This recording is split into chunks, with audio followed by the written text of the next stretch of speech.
In this video, I have brought complete notes of the chapter My Elder Brother from Class 5 English NCRT. Explanation of the same chapter I have already uploaded. You can check in the playlist of my channel. Hello everyone, you are watching The Tutor. Now let's begin with the chapter's question answers. First one is, what are the things that Munna liked to do? वो कौन सारी चीजें हैं जो मुन्ना को अच्छी लगती थी करने के लिए?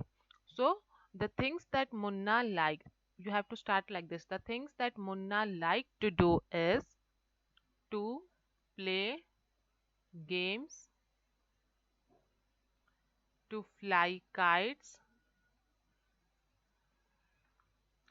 draw pictures of birds and animals. So what he liked to do, he liked to play games, to fly kites, to draw pictures of birds and animals. Then second is, what did भैया do all the day? पूरा दिन भैया क्या करते थे? All the day भैया reads book. All the day भैया reads books. Then why was Munna not happy with the timetable that भैया made for him?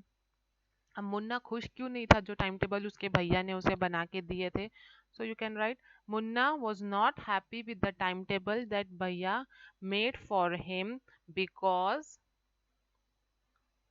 Because there was no time to play, because there was no time to play. Munna was not happy with the timetable that भैया made for him because there was no time to play. उसमें खेलने के लिए कोई जगह ही नहीं था. उसने इतना स्ट्रिक्ट टाइम टेबल बनाया था कि सिर्फ पढ़ो पढ़ो पढ़ो ऐसा था. Then next is, how do you think Munna felt when his brother was so strict with him? Why was Bhaiya so strict with him? Here two questions are asked. One question is, Munna को मुन्ना के साथ उसका brother strict क्यों था, और फिर मुन्ना को कैसा लगा जब उसका ब्रदर स्ट्रिक्ट था. Okay, so two questions are there. So what you can write, Munna felt to go back home. Munna felt, he felt to go back home. Why he felt to go back home? Because he was very strict. And why he was strict? Because Munna he did not study and used to play with his friends. Munna जो है वो पढ़ाई नहीं करता था और सिर्फ अपने फ्रेंड्स के साथ खेलता था, इसलिए भैया उसके साथ स्ट्रिक्ट थे और वो घर जाना चाहता था. He fail to go back home. Okay, then next is, whose character do you like more, Munna's और भैयास, एंड वाई? आपको जब चैप्टर पढ़ोगे तो आपको पता है कि दो कैरेक्टर है, एक मुन्ना है और एक उसके भैया है. तो आपको किसका कैरेक्टर अच्छा लगा और क्यों अच्छा लगा? तो आप लिख सकते हो कि आई लाइक्ड मुन्नास कैरेक्टर. आपको मुन्ना का कैरेक्टर अच्छा लगा. क्यों अच्छा लगा? Why did you like?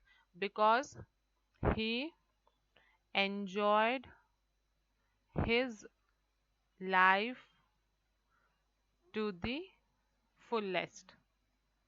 क्योंकि वो अपने लाइफ को बहुत ही अच्छे से एंजॉय किया. वो क्लास में भी टॉप आता था और वो खेल कूद भी करता था. तो मुझे मुन्ना का कैरेक्टर अच्छा लगा. Then next is, do you have a time table at school? क्या आपके स्कूल में टाइम टेबल है? How many periods are there for the following subjects and activities in one week? आपके डायरी में भी लिखा होगा.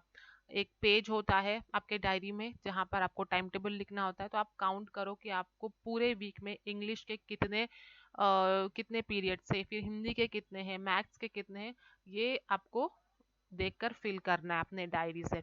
तो जस्ट फॉर एग्जांपल आप लिख सकते हो कि वन वीक में आपको 6 इंग्लिश के पीरियड्स है, हिंदी के भी 6 है, मैथ्स के भी 6, साइंस के भी 6, सोशल स्टडीज के भी 6, और गेम्स के 4, आर्ट्स के 3, क्राफ्ट का 1, म्यूजिक का 2, डांस का 1, और कोई एक्टिविटी जैसे पीटी पीरियड हो जाता है तो वो भी आपके 2 डेज रहते हैं या फिर 2 पीरियड्स होते हैं पूरे वीक में। ऐसा आप अपना डायरी में देख के आपको जितने पीरियड्स थे वो आप फिल कर लो, ठीक है। Then next is now make a time table for yourself including your study time and your play time. अब जैसे चैप्टर पढ़ते समय आपको पता चला था कि जो भैया है उन्होंने एक टाइम टेबल बनाया था मुन्ना के लिए, तो वैसे ही टाइम टेबल आपको बनाना है, लेकिन उतना स्ट्रिक्ट मत बनाओ। आप अपने हिसाब से टाइम टेबल बनाओ। ओके, तो आप यहाँ पे लिख सकते हो जैसे मंडे हो गया, फिर Tuesday, Wednesday, Thursday, Friday and Saturday. ठीक है, ये आपके डेज हो गए, और आपको टाइमिंग यहाँ पे लिख देना है। जैसे आपको उठना है 7 o'clock, 7 o'clock to 8 o'clock आप क्या करोगे? आप ब्रेकफास्ट करोगे, फिर आप रेडी हो जाओगे स्कूल के लिए, फिर 8 o'clock to 2 o'clock आप स्कूल में रहोगे, फिर आप 2 to 3 जो है वो आप घर आओगे तो आप लंच करोगे। ओके, लंच करोगे और फ्रेश होगे, फिर 3 to 5 आप रेस्ट करोगे, स्कूल से आओगे लंच करोगे, फिर आप थोड़ा रेस्ट करोगे, आराम करोगे, फिर 5 to 6 आप खेलोगे, थोड़ा प्ले करोगे, फिर 6 to 8 आप अपना होमवर्क्स करोगे, फिर 6 to 8 आप अपना होमवर्क करोगे, फिर 9 से आप सो जाओगे, बेड पे चले जाओगे। ऐसा आप कुछ भी अपने हिसाब से अपना जो ऐसा रूटीन है वैसा आप टाइम टेबल बना लेना। Creative writing. The format of a letter is given to you. Letters to friends and close family are written in the same way as you speak to them. देखो, ये आपका letter दिया गया है यहाँ पर, ये लेटर का फॉर्मेट है। ऐसे फॉर्मेट में आपको लेटर लिखना है। ये तो इनफॉर्मल लेटर है। लेटर्स 2 टाइप के होते हैं, एक होते हैं फॉर्मल लेटर्स और एक होते हैं इनफॉर्मल लेटर। ओके, लेटर कितने टाइप के होते हैं? 2 टाइप्स के, फॉर्मल लेटर और इनफॉर्मल। लेकिन आपके चैप्टर में आपको सिर्फ इनफॉर्मल लेटर पढ़ना है, फॉर्मल नहीं पढ़ना है। फॉर्मल लेटर किसको लिखते हैं? आप टीचर्स को लिखेंगे, प्रिंसिपल को लिखोगे, या फिर आप जॉब के लिए अप्लाई करोगे तो आप वहां पर फॉर्मल लेटर लिखोगे। और इनफॉर्मल आप किससे लिखोगे? अपने फ्रेंड्स को, अपने रिलेटिव्स को, कजिन्स को, तो वो आप इनफॉर्मल लेटर लिखोगे। तो यहाँ पर भी आपको फ्रेंड्स को लिखना है, क्लोज फैमिली को लिखना है, तो फिर इनफॉर्मल लेटर लिखना है। आपके सिलेबस में जो है वो इनफॉर्मली है, तो आपको ये पैटर्न अच्छे से याद रखना कि कैसे लिखते हैं। यहाँ पे जो लेफ्ट हैंड साइड है वहीं पे आपको सब लिखना है। Left hand side of your page you have to start the writer's address. देखो यहाँ पे राइटर्स एड्रेस मतलब जो लेटर लिख रहा है आपको पहले वो लिखना है। ये कृष्णा बॉयज हॉस्टल, कहाँ से आप एड्रेस लिख रहे हो? कृष्णा कहाँ से आप लेटर लिख रहे हो? Krishna boys hostel, model public school, Kolkata. तो ये जो भी लिख रहा है वो बॉयज हॉस्टल से लिख रहा है, उसका स्कूल का नाम public school, model public school, और वो कोलकाता में है। फिर आपको एक लाइन यहाँ पे छोड़नी है और फिर उसके बाद डेट लिखना है। कौन से दिन आप लेटर लिख रहे हो वो डेट लिखना है, 10th July 2000। फिर एक लाइन छोड़ना है, फिर लिखना है आप किसको लेटर लिख रहे हो? अपने अपने मम्मी को लिख रहे हो तो माय डियर माँ। देन आपको इंट्रोडक्शन देना है। This is my first letter after the summer vacations. We started our classes the day after we reached the hostel. I have settled in well. आप हॉस्टल पहुंचकर ये लेटर अपने mummy को लिख रहे हो। क्या लिख रहे हो? पहले आपको इंट्रोडक्शन देना, मतलब एक शॉर्ट इंट्रोडक्शन स्टार्टिंग रखना है आपको कि मैं ये मेरा पहला लेटर है समर वेकेशन के बाद। समर वेकेशन हुआ था, छुट्टी थी, उसके बाद आप ये पहला लेटर लिख रहे हो, और आप कह रहे हो कि हमारी जो क्लास है वो नेक्स्ट डे स्टार्ट हुई। जैसे ही हम हॉस्टल में पहुंचे उसके नेक्स्ट डे से ही हमारी जो क्लास है वो स्टार्ट हो गई है, और मैं अपने हॉस्टल में अच्छे से सेटल हो चुका हूँ, बहुत ही कंफर्टेबल सेटल हो गया हूँ मैं। देन उसके बाद आएगा body of the letter. We have a new teacher for clay modelling and pottery. Clay modelling मतलब जो मोम होता है, क्ले, क्ले एक आर्ट के सब्जेक्ट में आएगा वो क्ले मॉडलिंग। तो क्ले मॉडलिंग के लिए एक न्यू टीचर आई है। और पॉटरी, पॉटरी यानी कि मिट्टी के, जैसे मिट्टी के सामान बनाते, पॉटरी, पॉटरी आइटम्स, मिट्टी के बर्तन, मिट्टी का कोई भी सामान बनाओ। तो क्ले और पॉटरी के लिए एक न्यू टीचर अपॉइंट की गई है। She tells us how to make fruits and vegetables with clay. अब वो जो न्यू टीचर है वो बताते हैं कि क्ले के साथ, वो मिट्टी के साथ फ्रूट्स और वेजिटेबल कैसे बनाते हैं। And then we paint them, फिर उसके बाद हम उसे पेंट करते हैं। They look so real, paint करने के बाद वो एकदम ओरिजिनल फ्रूट्स एंड वेजिटेबल्स लगते हैं, जबकि वो रहते हैं क्ले के हैं लेकिन वो दिखते हैं real. We have an inter house poetry recitation coming up in August. आपका एक इंटर पोएट्री रेसिटेशन कंपटीशन होने वाला है, वो अगस्त में। I am really excited about it, और आप बहुत एक्साइटेड हो उस रेसिटेशन कंपटीशन के लिए। It is long poem but we learn it together with our teacher. वो बहुत लॉन्ग पोएम है बट मैं टीचर की मदद के साथ उसे लर्न कर रहा हूँ। It is nice to be back in school with my friends and teachers. I remember you and Baba a lot. Give my love to grandmother and grandfather. अब वो कह रहा है कि स्कूल से हॉस्टल आने में बहुत अच्छा लगा। It's nice to be back in school. School आने बहुत अच्छा लगा, अपने फ्रेंड्स और टीचर्स के साथ रहने अच्छा लग रहा है उसे, और वो अपने फैमिली को मिस कर रहा है, और अपने ग्रैंड पेरेंट्स को वो लव भेजता है। ठीक है, तो ये लेटर है। पहला यहाँ पे इतना इंट्रोडक्शन है, फिर ये बॉडी ऑफ द लेटर है, मेन कंटेंट जो है वो लिखना है, फिर ये आपका कंक्लूजन है, एंडिंग है। फिर यहाँ पर डू राइट बैक सोन, आप कह रहे हो कि आप भी लेटर जल्दी लिखना मुझे। अपनी मम्मी से कह रहे हो कि आप मुझे लेटर का रिप्लाई फिर से देना। योर लविंग सन प्रताप, तो ये प्रताप लेटर लिख रहा है। Who is writing the letter? Pratap is writing the letter. To whom he is writing? He is writing the letter to his mother. From where he is writing? He is writing from Krishna boys hostel. Hostel से लिख रहा है। And what is the name of his school? Public model school, and he is in Kolkata. ठीक है, अब इसी के ऊपर कुछ क्वेश्चंस है। Some questions are given based on this letter that you have to write. After reading the letter answer the following questions. Who has written the letter? Letter किसने लिखा था? प्रताप। प्रताप ने लिखा था letter. To whom has the letter been written? उसने किसे letter लिखा था? अपनी मदर को, to his mother. Where is the writer of the letter? कहाँ है वो राइटर? जो प्रताप है वो कहाँ है? वो है कृष्णास बॉयज हॉस्टल। हॉस्टल से लेटर लिख रहा है। What is the name of his hostel? तो यहाँ पर Krishna's name of his hostel is Krishna's boys hostel, यहाँ पर आएगा क्योंकि यहाँ पर नेम पूछा है ना वो, तो यहाँ पर आएगा।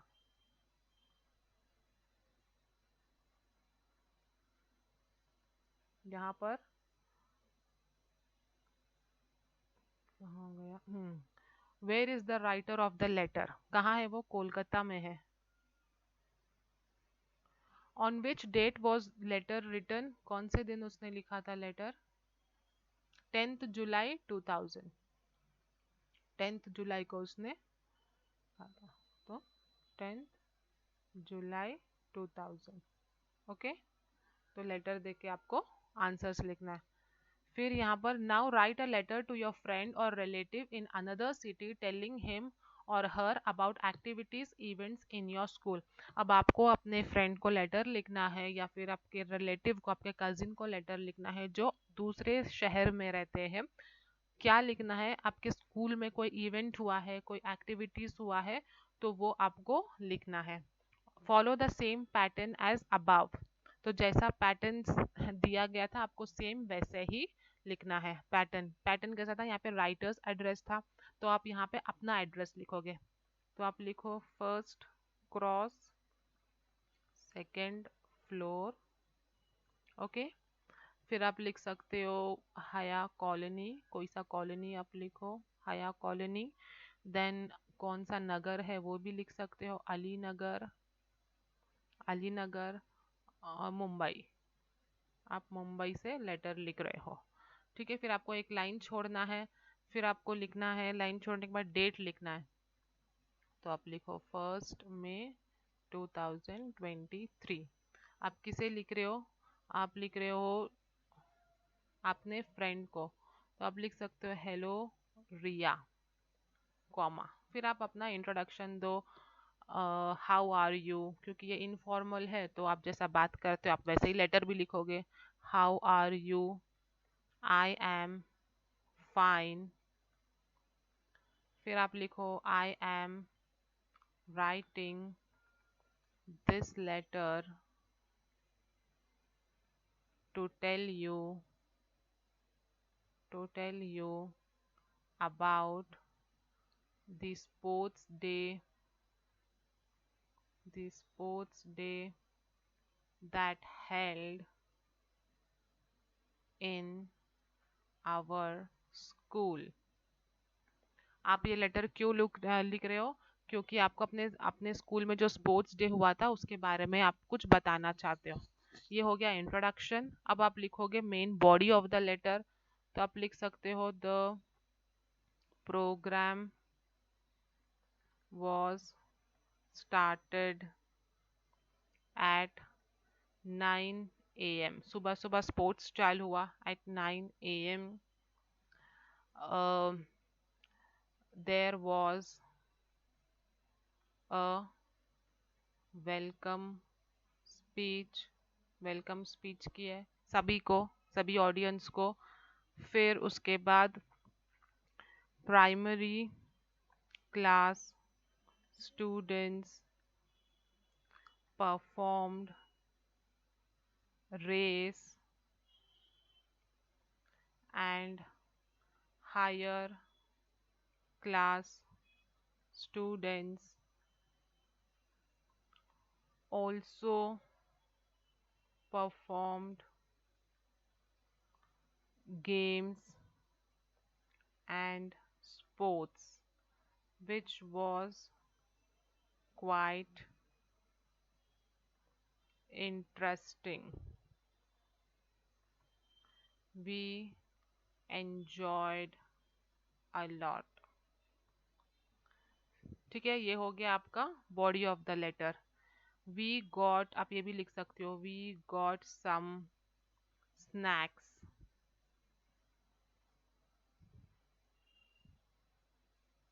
Eight the end of the programme. Programme के एंड में आपको कुछ स्नैक्स भी मिले। फिर आप लिख सकते हो कि आई होप, या फिर आप लिख सकते हो कि आई मिस्ड यू वेरी मच, मैंने आपको बहुत मिस किया। फिर आप लिख दो टेक केयर, अपना ध्यान रखना। फिर आप यहाँ लिख सकते हो कि योर्स अ लविंगली, आपकी लविंगली, आप अपना नाम लिख सकते हो, आपका नाम टीना। ओके, तो आप ऐसा लेटर लिख सकते हो कि आपके स्कूल में एक स्पोर्ट्स डे था और वहाँ पर पहले वेलकम स्पीच हुआ, फिर उसके बाद प्राइमरी स्टूडेंट्स ने कुछ परफॉर्म किया रेस, फिर उसके बाद हायर क्लास के जो स्टूडेंट्स थे उन्होंने भी कुछ गेम्स और स्पोर्ट्स परफॉर्म किया और काफ़ी अच्छा प्रोग्राम था, हमें मज़ा आया। फिर हमें एंड ऑफ द प्रोग्राम पर हमको स्नैक्स मिला रिफ्रेशमेंट के तौर पर। और I missed you very much, take care, ऐसा लिख के आपको अपना लेटर एंड करना है। ओके, देन फिर next is comprehension. Read the following passage and answer the questions that follow. यहाँ पर एक पैसेज दिया है, आपको पढ़ना है और उसको समझना है। फिर उस कुछ क्वेश्चन पूछे गए, आपको उसको आंसर करना पड़ेगा। Oliver was a 9 year old boy. Oliver जो था वो 9 ईयर का एक लड़का था। ही lived with other homeless boy. Homeless मतलब बेघर, जिसके पास घर नहीं होता है, जो घर से दूर होते हैं। इन एन ऑर्फनेज, ऑर्फनेज मतलब जो बच्चे जिनके पेरेंट्स नहीं होते। ओके, तो उन्हें ऑर्फनेज में डाल दिया जाता है। तो जो ओलिवर है वो 9 ईयर्स का लड़का है और वो कहाँ रहता है, वो एक ऑर्फनेज में रहता है दूसरे बच्चों के साथ जो होमलेस है। He was pale and thin as were the other boys living there. वो कैसा था, वो पेल था। पेल मतलब येलो कलर, पेल का मतलब होता है येलो कलर। जब हम डल होते या फिर इल होते, बीमार होते, तो हमारी जो हमारा जो शक्ल होता है, जो चेहरा है, वो पेल पड़ जाता है, पीला पड़ जाता है, राइट, क्योंकि हम इल होते हैं, हमें हमारी तबीयत अच्छी नहीं होती है। तो वो जो ओलिवर है वो भी पेल था और थिन था, मतलब पतला था। As were the other boys, और जो बाकी के बॉयज थे हॉस्टल में या ऑर्फनेज में, वो भी वैसे ही पेल थे और थिन थे। This was because they had to work hard but were not given enough to eat. और ऐसा क्यों था, वो लोग क्यों ऐसे पीले से और पतले दुबले थे, क्योंकि उन्हें बहुत मेहनत करना पड़ता था ऑर्फनेज में, और उन्हें जो खाना मिलता था वो एनफ नहीं था, मतलब वो काफ़ी नहीं था, बहुत थोड़ा सा कुछ मिलता था उन्हें। The owner of the orphanage Mister Bumble was a cruel man and ill treated the boys. अब जो ऑर्फनेज है जहाँ पे ये सारे बच्चे रहते थे, उसका जो ओनर है उसका नाम है मिस्टर बम्बल, ये उस जगह का ऑर्फनेज का ओनर है। और ये बहुत क्रूअल था, क्रूअल मतलब बहुत ही ज्यादा रूड टाइप का मैन था, बहुत ही क्रूअल मैन था, और इल ट्रीटेड मतलब अच्छे से ट्रीट नहीं करता था वो बॉयज लोग को। The boys where always hungry, मतलब जो बॉयज लोग थे वो हमेशा हंग्री रहते थे, हमेशा भूखे रहते थे। It was true that they were given 3 meals a day but each meal consisted only of a bowl of watery soup. ये बात तो ठीक था कि उन्हें दिन में 3 टाइम 3 meals मिलते थे, सुबह ब्रेकफास्ट लंच और डिनर 3 टाइम उन्हें मिलता था, लेकिन हर एक मील में उन्हें सिर्फ एक बोल ऑफ वाटरी सूप मिलता था। क्या मिलता था उन्हें? एक पानी जैसा सूप मिलता था। ठीक है, एक एक कटोरे में पानी जैसा सूप, उन्हें तीनों टाइम वही खाना पड़ता था, वही पीना पड़ता था, जिससे उनका पेट नहीं भरता था। दे वेर ऑलमोस्ट स्टार्विंग, यहाँ पर स्टार्विंग का मीनिंग होता है हंग्री, जब बहुत ज्यादा भूख लगती है ना, बहुत ज्यादा भूख लगी, वेरी हंग्री, वेरी हंग्री को कहते हैं स्टार्विंग, बहुत ज्यादा भूख लगती है। So it was decided by them to ask the master for more soup. अब फिर डिसाइड किया गया था कि हम हमारा पेट तो नहीं भरा है, तो हमें और सूप मांगना है मास्टर से। But who would bell the cat? Finally the task fell to Oliver. लेकिन वो क्रूअल मैन था जो ये मिस्टर बम्बल जो ओनर ऑफ द ऑर्फनेज था, वो बहुत ही ज्यादा क्रूअल था, तो सब डरते थे कि कौन जाके उससे पूछेगा कि मुझे और सूप चाहिए। फाइनली जो ये काम है ये किस पर पड़ा? ओलिवर पर। ये काम ओलिवर पर पड़ेगा कि ओलिवर जाएगा और ज्यादा सूप मांगेगा। When all the boys had assembled मतलब एक जगह गैदर होना,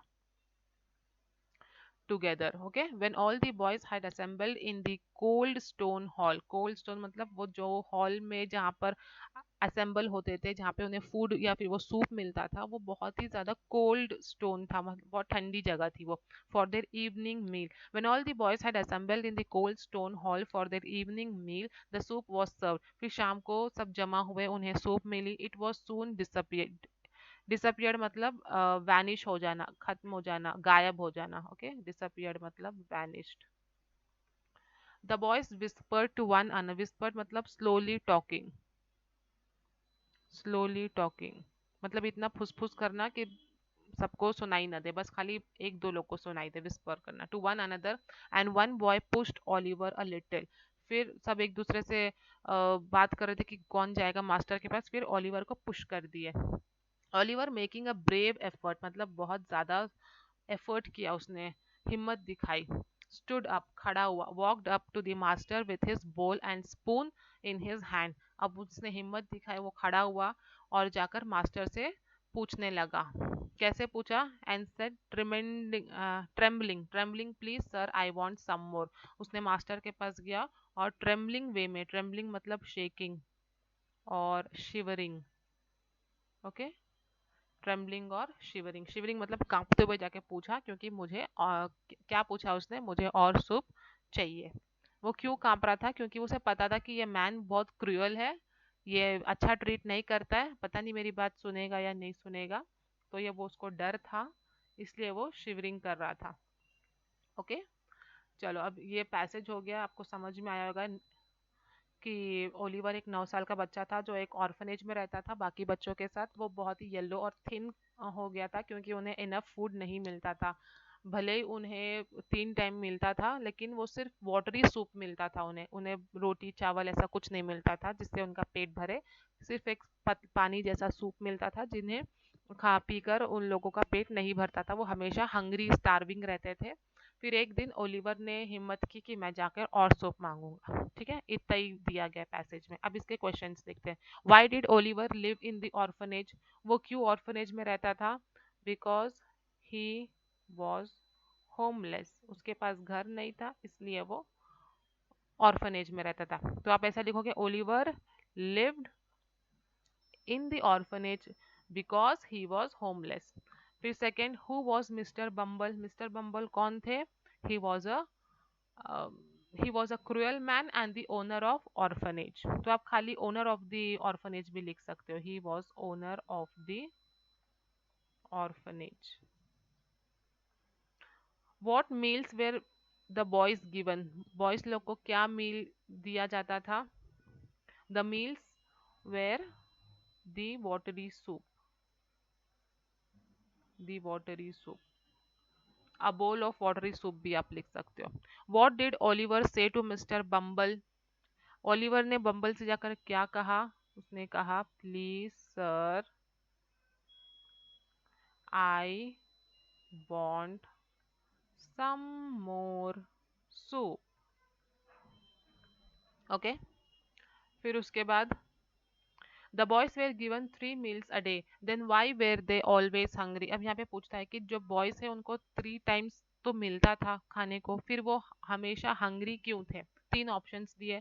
because the soup they were given was never enough, जो सूप उन्हें दिया जा रहा था वो एनफ नहीं था, वो काफी नहीं था, बहुत थोड़ा था। या फिर because they worked very hard all day long, या फिर वो पूरा दिन मेहनत करते थे। या फिर थर्ड ऑप्शन है because the older boys drank up their soup, या फिर जो बड़े बच्चे लोग थे वो पूरा सूप पी जाते थे। तो the right answer is first one, because the soup they were given was never enough, बहुत थोड़ा सा उन्हें मिलता था। Then next is find the words from the passage that mean the same as very hungry. Very hungry का meaning क्या था? Starving, जो आपको पैसेज से ढूंढना है, starving. Okay, to vanish मतलब to disappear, vanish means to disappear. Then next, all the boys assembled in the cold stone hall. Here the word assembled means, assembled का meaning क्या होता है? Moved away, collected या फिर work together. 3 options में से आपको right options को चुनना है. You have to choose the right options from the given 3 options. So assembled का meaning होता है collected. क्या होता है? Collected. Assemble होना, collect होना. Okay, then eighth one. From the word assemble, remove the last 2 letters, add 1 letter to make a word which means a time at school when the whole school gathers. अच्छा, तो ये जो assembled है इसमें से आपको last 2 letters erase करना है। ओके, इरेज करना है और फिर 1 letter ऐड करना है। जैसे एल के बाद 1 letter ऐड करना है जिसका मीनिंग ये होता हो कि आप जब सुबह स्कूल जाते हो और आपके सारे जो क्लासमेट है वो एक जगह गैदर होते, तो कहाँ गैदर होते हैं? असेंबली में। आपको वाई एक लेटर लगाना है और ये बन जाएगा असेंबली। असेंबली में आप गैदर होते हो टुगेदर, फिर आप प्रेयर पढ़ते हो, right? Okay, then next is give a suitable title to the passage. आपको पैसेज का एक सूटेबल टाइटल देना है, तो आप लिख सकते हो होमलेस चिल्ड्रन या फिर होमलेस ओलिवर, ऐसा आप लिख सकते हो कुछ भी एक title. Then next, to learn means to understand or to gain knowledge. To learn का meaning क्या होता है? To learn मतलब कोई चीज सीखना, कोई चीज समझना, to learn. To teach मतलब to teach means to show how or to explain, teach करना। देखो स्टूडेंट्स लर्न करते हैं, सीखते हैं, और टीचर टीच करती है, right? Complete the following sentences using the correct form of teach और लर्न। यहाँ पर कुछ फिलअप्स की तरह दिया हुआ है, आपको राइट वर्ड ऐड करना है। ये बॉक्सेस से चुनकर आपको राइट वर्ड ऐड करना है। Will you dash me chess, will you teach me chess. Mr Sharma teachers class 8, teachers, yes आएगा। The students have dash about road safety, the students have learned, पढ़ चुके हैं, have learned about road safety. My sister has dash me how to ride a horse, my sister has taught me, TAUGHT, taught किया। My sister has taught me how to ride a horse. I have dashed some of the customs of India. I have learned, LEARNED, I have learned some of the customs of India. I dash how to cycle when I was just 4 years old. I learned. Okay, तो यहाँ पर fill up finish होता है। Then next, choose the correct word and complete the paragraph. यहाँ पर कुछ gap दिए गए, यहाँ पर आपको वर्ड फिल करना है, तो ब्रैकेट में आपको टू ऑप्शंस दिए लेकिन एक ही ऑप्शंस राइट है। जैसे यहाँ पे वेयर दिया है, वॉज दिया है, यहाँ पे वेयर वॉज दिया है, यहाँ पे लीव और लेफ्ट है, टेकिंग और टेकन है, ब्लो ब्ल्यू। तो यहाँ पे दो दो ऑप्शंस सब में दिए लेकिन उसमें से राइट ऑप्शंस आपको चुनना है और आपको फिल करना है। So let's complete this passage now. All the class 5 students of our school were gathering. अगर सिंगुलर होता तो was आता, यहाँ पर प्लूरल है तो were आएगा। Gathering in front of the principal's office. They were going. They were going for the inter-school race. The bus arrived. Arrived आएगा क्योंकि ये past tense है. The bus arrived and they left. They left for the stadium. The runners were taken. The runners were taken to the starting point. The runners took their position. Took their positions. Sir blew the whistle. One student of our school ran fast and came first. Everyone did their best and our school won the trophy. Everyone felt joyous. Okay, so इसका क्या meaning है? All the class 5 students of our school were gathering in front of the principal's office. जितने भी class 5 के students हैं वो gather हुए principal office के सामने। They were going for inter school race. वो कहाँ जा रहे थे? एक इंटर स्कूल रेस था तो वो दूसरे स्कूल में जा रहे थे कंपटीशन के लिए। The bus arrived and they left for the stadium. बस आ चुकी थी और सबके सब स्टेडियम के पास चले गए। Okay, the runners were taken to the starting point. अब जो जितने भी रनर्स जो पार्टिसिपेट किए थे वो सब स्टार्टिंग पॉइंट पर जाकर खड़े हो गए। The runners took their position, और जाकर अपना पोजीशन ले लिए। जैसे ही सर ने विसल को ब्लू किया सबके सब भागे और जो हमारे स्कूल का जो स्टूडेंट था वो सबसे तेज भागा और फर्स्ट आ गया और आवर स्कूल वन। फिर हमारे स्कूल के जो हमारा स्कूल का जो बच्चा था वो जीत गया और हमें बहुत अच्छा जॉयस फील हुआ। जॉयस मतलब हैप्पी। ओके, क्योंकि उनके स्कूल का स्टूडेंट जीता तो वो हैप्पी फील किया। तो यहाँ पे जितने भी वर्ड्स है सब पास्ट टेंस में आए क्योंकि ये स्टोरी बता रहे हैं ना, स्टोरी हो चुकी है तो ये पहले की स्टोरी बता रहे हैं तो सब पास्ट टेंस फॉर्म में आएगा। Then next is read the following sentences. Bhaiya has been studying in the same class for 2 years for a period of time. इधर जब आपने ये स्टोरी पढ़ी तो क्या पता चला कि जो भैया है वो एक ही क्लास में 2 साल तक पढ़ रहे हैं। तो यहाँ पे टाइम बता रहा है for a period of time. Then next is Munna was flying kites since morning from a time in the past till the present. Okay, since कब आता है? जब कोई टाइम बता रहे पास्ट में और अभी तक प्रेजेंट पे जो चल रहा है। Means the work has started in the past but still it is running. At that time we use since, but when a specific period or time is mentioned then we use for. This is the only difference. Now let's fill in the gap. I have lived in this house dash I was a baby. तो यहाँ पर since आएगा क्योंकि यहाँ पे कोई particular time नहीं बताया है, पीरियड नहीं बताया है, तो यहाँ पर since आएगा। This big jar has been in our family dash many years. तो यहाँ पर years बता रहा है, टाइम है तो यहाँ पे for आएगा, since नहीं आएगा। Then next, the old banyan tree in the village has been there for last 200 years. यहाँ पे 200 mention है, पीरियड ऑफ टाइम है तो फॉर आएगा। Then nobody has seen him since yesterday. Okay, since yesterday मतलब yesterday से वो घुमा हुआ है लेकिन अभी तक वो नहीं मिला तो since. So like this way you have to solve. Then next is a project work. Choose a story that you like. In a group of 4, write down dialogues of the story and make it into a short play. You may then present it in the class. Okay, तो यहाँ पर आपको एक project work दिया है, आपको एक dialogue use करना, आपको एक स्टोरी क्रिएट करना है, अपनी खुद की स्टोरी, और 4 स्टूडेंट्स को लेकर आपको एक स्टोरी बनाना है और प्रेजेंट करना है क्लास में। Okay, so that's all. Here we have finished all the exercises of this chapter. If you want explanation of the chapter, you can check in the playlist of my channel.